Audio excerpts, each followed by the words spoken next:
Sejam bem-vindas, sejam bem-vindos. Hoje é mais um dia para falar de história da filosofia. Vamos continuar dando uma olhadinha nos Eleatas. Não sai daí.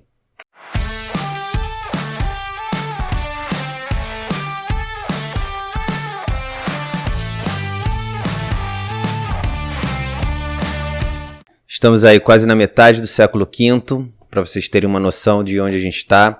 Hoje vamos falar de um carinha chamado Melisso. Deixa eu pegar aqui o livrinho, ó.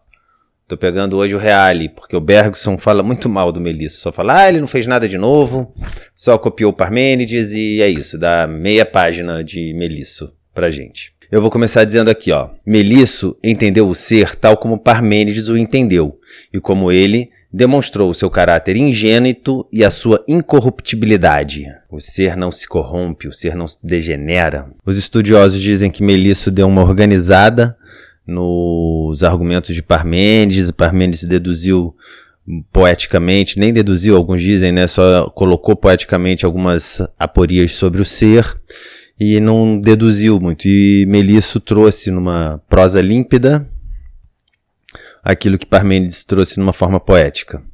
Então, já começamos com o ingênito e sua incorruptibilidade.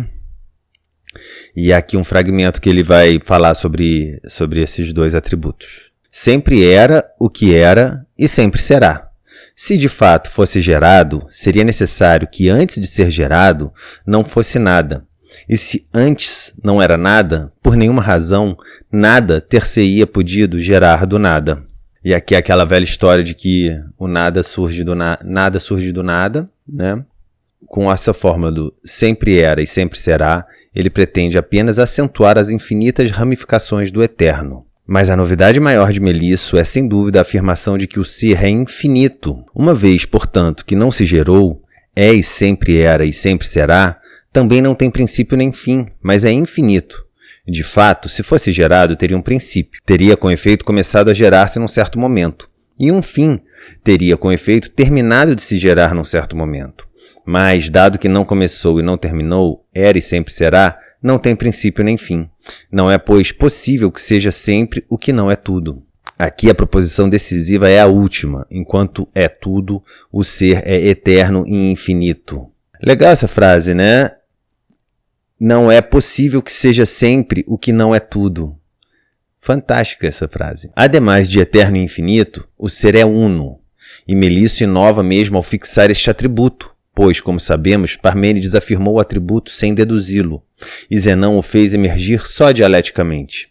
E o ser é uno porque infinito, como lemos no fragmento 6. Se é infinito, deve ser uno. De fato, se fosse dois, não poderiam ser infinitos, mas um teria um limite no outro. O ser, ainda mais como queria Parmênides, é igual, é inalterável, seja qualitativa, seja quantitativamente, e é imóvel. Todas essas características são melhor deduzidas do que em Parmênides, particularmente a última. E não existe nenhum vazio. De fato, o vazio é nada. E o que é nada não pode ser. E o ser também não se move. De fato, não pode deslocar-se para algum lugar, mas é pleno. Com efeito, se existisse o vazio, ele poderia deslocar-se no vazio. Mas, como não existe vazio, não há para onde ele possa deslocar-se. Enfim, Melisso disse que o ser é incorpóreo. Se, pois, o ser é, ele deve ser uno. E sendo uno, deve não ter corpo. Sendo uno, deve não ter corpo. De fato, se tivesse espessura, teria partes, e, portanto, não seria mais uno. Os estudiosos tiveram muita dificuldade em dar um sentido historicamente correto a essa afirmação meliciana. O ser não tem corpo, não porque seja espiritual, mas porque é uno infinito, e como tal não é determinado nem por limites internos, nem por limites externos, nem pelos limites da esfera bem redonda parmenidiana. Não ter corpo coincide, pois, com não ter limite, com o ter grandeza infinita. Portanto, Melisso não é um espiritualista, como alguém sustentou. Sem corpo tem um significado totalmente diferente de sem matéria. Mas tampouco é o caso de chamá-lo de materialista, como fizeram outros. Como Parmênides e todos os pré-socráticos, Melisso está ainda aquém da distinção dessas categorias, e é historicamente errado querer julgá-lo em função delas.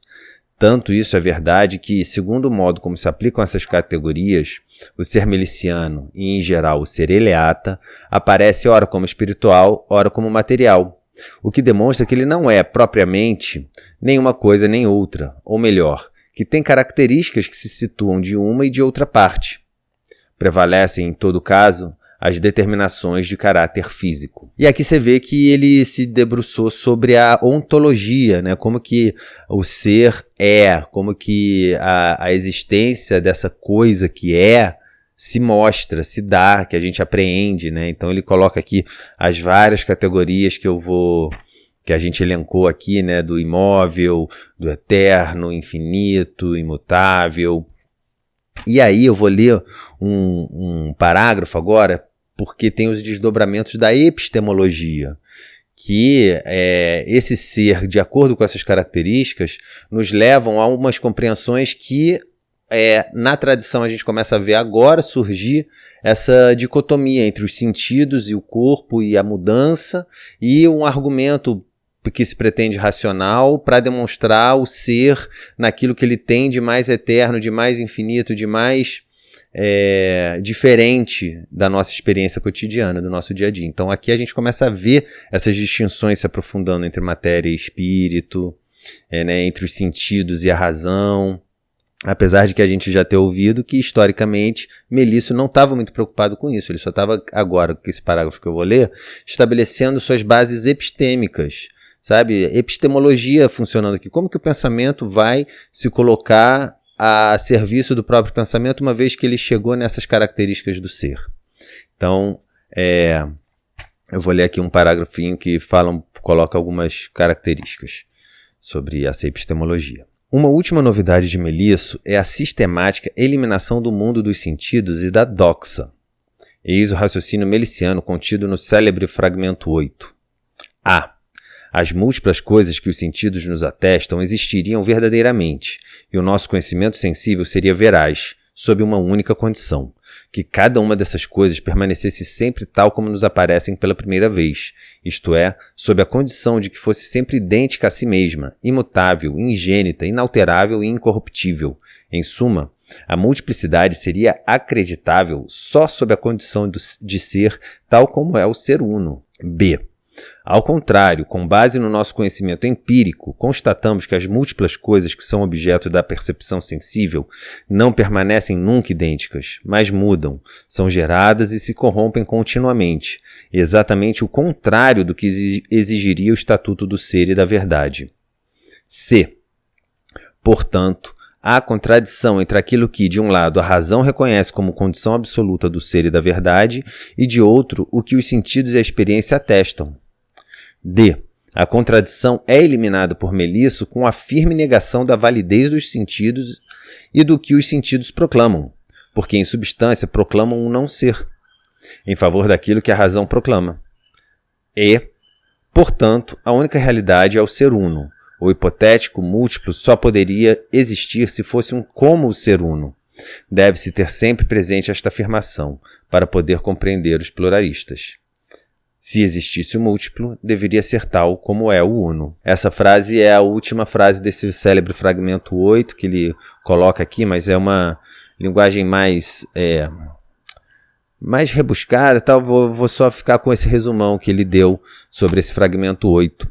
E para terminar, vou colocar aqui as considerações finais, aqui, o parágrafo final dele, para a gente conseguir arrematar aqui. Ó. Como é sabido, Aristóteles acusou os eleatas em geral, e Melisso em particular, de beirarem a loucura da razão, que não pretende reconhecer nada além de si mesma e sua própria lei, rejeitando categoricamente a experiência e os seus dados. Mas, se isso é verdade, é também verdade que o mais conspícuo esforço da especulação sucessiva, seja da especulação dos pluralistas, seja num nível superior à de Platão e de Aristóteles, consistirá justamente na tentativa de pôr limites a esta loucura, buscando reconhecer as razões da razão e, juntas, as razões da experiência, ou, o que é o mesmo, buscando salvar o princípio de Parmênides e, ao mesmo tempo, os fenômenos, como veremos. Então vocês vejam que a gente está entrando nesse momento da história da filosofia em que a gente já tem 3 escolas aí muito bem consolidadas, que são os jônicos, né, os jônios, os eleatas e os pitagóricos. Os pitagóricos, eles mantêm aquela tradição deles que eu apresentei no vídeo, então não coloquei muito aprofundamento deles, porque eles basicamente estiveram nessa. Os eleatas e os jônios. Vamos seguindo para ver como que essa história vai se aprofundando e como que essas escolas agora vão começar a dialogar na cabeça das ideias futuras do século V. Estamos terminando. Já passamos do meio do século, tá bom? Forte abraço, tudo de bom e a gente vai se vendo.